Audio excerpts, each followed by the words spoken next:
খুব ভাল পৰিৱেশ দেখিছোঁ। দুয়োটা দলৰ কাৰ্যকৰ্তাসকল আৰু ৰাইজে আনন্দত আত্মহাৰা হৈ আছে আৰু সকলোৱে মাত্ৰ ভোট দিবলৈকে সাজু হৈ আছে। মই বহুতবাৰ খুজিছিলোঁ যদি কেতিয়াবা কংগ্ৰেছ চৰকাৰ আহে, কোনোপধ্যে মানিয়ে নলয়। আপোনালোকে দেখিছেই, বাৰে বাৰে সুধিছোঁ যদি কেতিয়াবা, কৈছে কোনো যদি নাই, কংগ্ৰেছ চৰকাৰ নাহে, বিজেপিৰ চৰকাৰ আহিব, NDA চৰকাৰ আহিব আৰু ডিমৰীয়া সমষ্টিৰ পৰা তপন দাসে বহু হাজাৰ ভোটৰ ব্যৱধানত জয়লাভ কৰিব। তেওঁলোকেতো কৰিবই। তেওঁলোকৰ প্ৰথম কাম হ'ল বাংলাদেশীক আনি সুৰক্ষা দিয়া। গৌৰৱ গগৈ ডাঙৰীয়াৰ যদি সপোনৰ কেতিয়াবা চৰকাৰ হয়, মানুহে দেখিলে কি কৈছে, মানুহে কোনোপধ্যে মানি ল'ব নোখোজেই।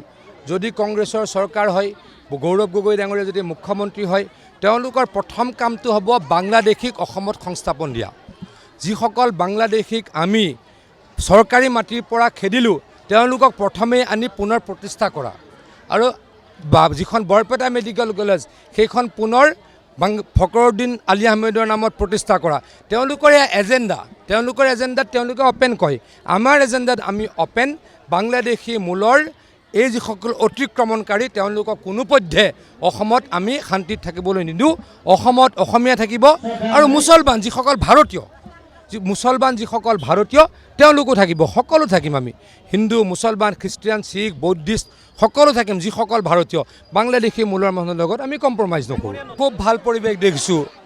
দুয়োটা দলৰ কাৰ্যকৰ্তাসকল আৰু ৰাইজে আনন্দত আত্মহাৰা হৈ আছে আৰু সকলোৱে মাত্ৰ ভোট দিবলৈকে সাজু হৈ আছে।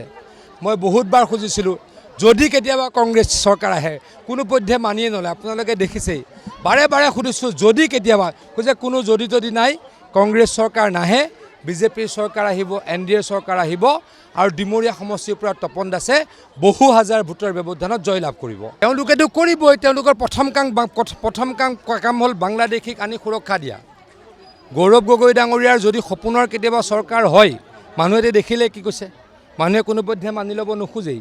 যদি কংগ্ৰেছৰ চৰকাৰ হয়, গৌৰৱ গগৈ ডাঙৰীয়া যদি মুখ্যমন্ত্ৰী হয়, তেওঁলোকৰ প্ৰথম কামটো হ'ব বাংলাদেশীক অসমত সংস্থাপন দিয়া। যিসকল বাংলাদেশীক আমি চৰকাৰী মাটিৰ পৰা খেদিলোঁ, তেওঁলোকক প্ৰথমেই আনি পুনৰ প্ৰতিষ্ঠা কৰা আৰু যিখন বৰপেটা মেডিকেল কলেজ, সেইখন পুনৰ ফখৰুদ্দিন আলি আহমেদৰ নামত প্ৰতিষ্ঠা কৰা।